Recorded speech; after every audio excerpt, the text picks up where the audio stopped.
198. Perkenalkan, nama saya Gianita Berginting dengan NIM 0150 1250 364. Perkenalkan, nama saya Widiana Yanisirata dengan NIM 0150 1250 135. Perkenalkan, nama saya Valentrian Deniadu dengan NIM 0150 1250 142. Perkenalkan, nama saya Teresia Nafsalpadere dengan NIM 0150 1250 107.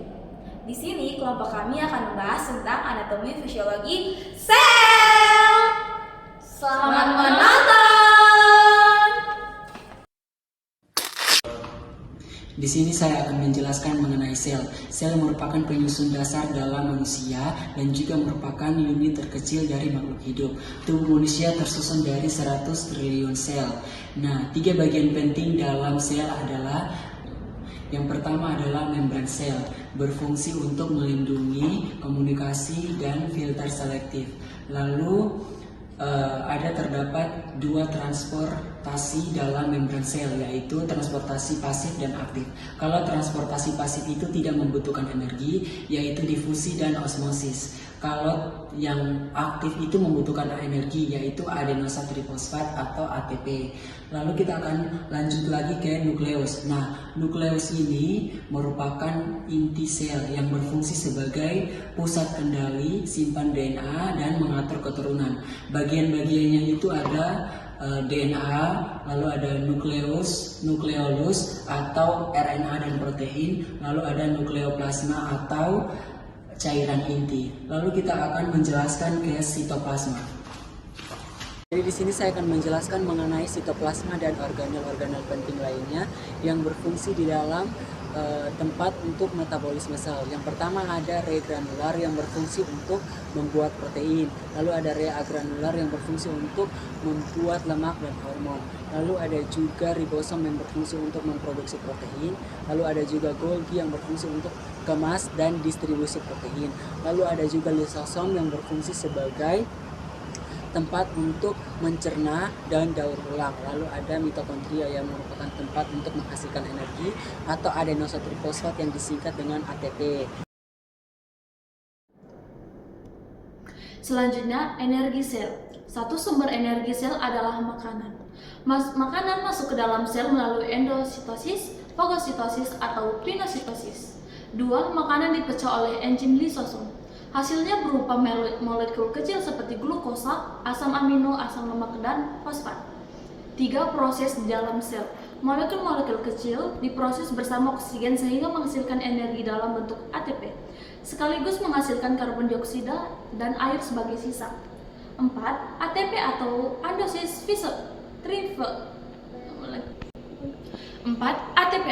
endosin trifosfat. ATP adalah sumber energi utama sel. Saat dipakai, ATP diuraikan menjadi ADP fosfat bebas dan energi. Jika tersedia energi dari makanan, ADP bisa diisi ulang menjadi ATP baru. 5. Fungsi energi ATP dalam sel.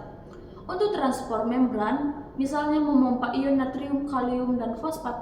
Untuk sintesis kimia, misalnya membentuk protein, lemak, dan kolesterol. Untuk kerja mekanik, misalnya menggerakkan silia, otot, atau gerakan amuba. 6. Sisa makanan. Setelah diproses, sisa yang tidak terpakai atau dibuang keluar melalui sel mekanisme ekositosis. Fungsi sel. Fungsi sel terbagi menjadi 2 bagian. Yang pertama secara umum dan secara khusus. Fungsi sel secara umum yaitu yang pertama, membawa nutrien dan oksigen untuk dimanfaatkan oleh sel di sekitarnya. Yang kedua, tempat terjadinya reaksi kimia dari nutrien dan oksigen untuk menghasilkan energi bagi sel. Yang ketiga, pengeluaran karbon dioksida dan air sebagai hasil dari reaksi kimia. Yang keempat, sintesis protein dan komponen-komponen yang dibutuhkan untuk struktur sel, pertumbuhan, dan fungsi lainnya. Yang kelima, bereproduksi untuk pertumbuhan dan menggantikan sel-sel yang rusak. Fungsi sel secara khusus. Yang pertama, sel-sel kelenjar sistem pencernaan merekresi enzim-enzim pencernaan untuk proses pencernaan. Yang kedua, sel-sel ginjal berperan dalam mengeluarkan substansi. Yang ketiga, fungsi sel secara khusus. Fungsi sel secara khusus pertama, sel-sel kelenjar. Fungsi sel secara khusus adalah yang pertama, sel-sel kelenjar dari sistem pencernaan merekreasi enzim-enzim pencernaan untuk sistem pencernaan. Yang kedua, sel-sel ginjal berperan dalam mengeluarkan substansi-substansi menghasilkan metabolisme yang tidak berguna dalam urin. Ketiga, sel-sel otot berfungsi untuk kontraksi dan pergerakan. Yang keempat, sel-sel saraf berperan dan menghantarkan stimulasi atau impuls listrik ke otak ke seluruh tubuh manusia. Reproduksi sel.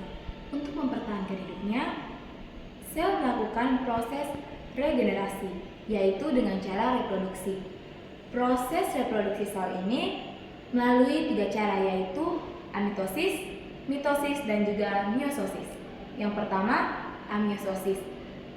Pada proses amiosis ini, sel memperbanyak diri dengan cara langsung membelah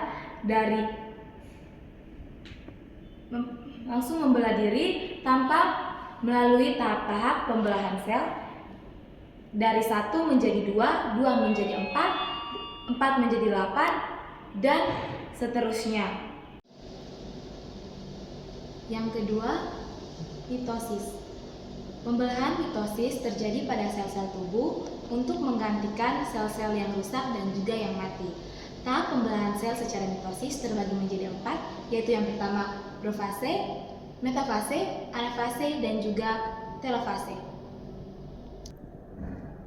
Yang ketiga, meiosis. Pembelahan sel melalui meiosis khususnya terjadi pada organ seks primer atau gonad baik laki-laki maupun perempuan. Hal apa aja yang terjadi dalam sel? Yang pertama ada pertumbuhan dan perbaikan. Bahan-bahan yang diantarkan kepada sel dapat digunakan untuk membentuk protoplasma baru, sehingga sel dapat bertumbuh besar dan bertambah besar. Yang kedua ada metabolisme. Beberapa bahan makanan yang diserap digunakan oleh sel sebagai bahan bakar. Makanan dipecahkan atau katabolisme dari energi yang tersimpan dalamnya keluar dan digunakan oleh sel sebagai panas, sekresi kelenjar, gerakan, dan kegiatan saraf. Yang ketiga ada pernapasan. Persediaan oksigen yang dibawa darah dari paru-paru dan menyingkirkan bahan buangan berupa gas, yaitu karbon dioksida. Penting untuk fungsi dan kelangsungan hidup sel. Yang keempat ada ekskresi. Darah mengangkut asam karbonat, buangan ke paru-paru yang dikeluarkan dari tubuh sebagai bahan karbon dioksida. Bahan-bahan buangan lainnya dikeluarkan melalui ginjal dan dalam urin. Yang keempat ada kepekaan terhadap rangsangan dan kemampuan menghantar. Sel dapat mengerut seperti halnya sel otot atau fibre. Sel dapat menghasilkan sekret seperti halnya sel dari lambung, pankreas, dan organ-organ dan kelenjar lainnya, atau dapat mengantarkan sentuhan seperti pada sel saraf. Kayaknya itu yang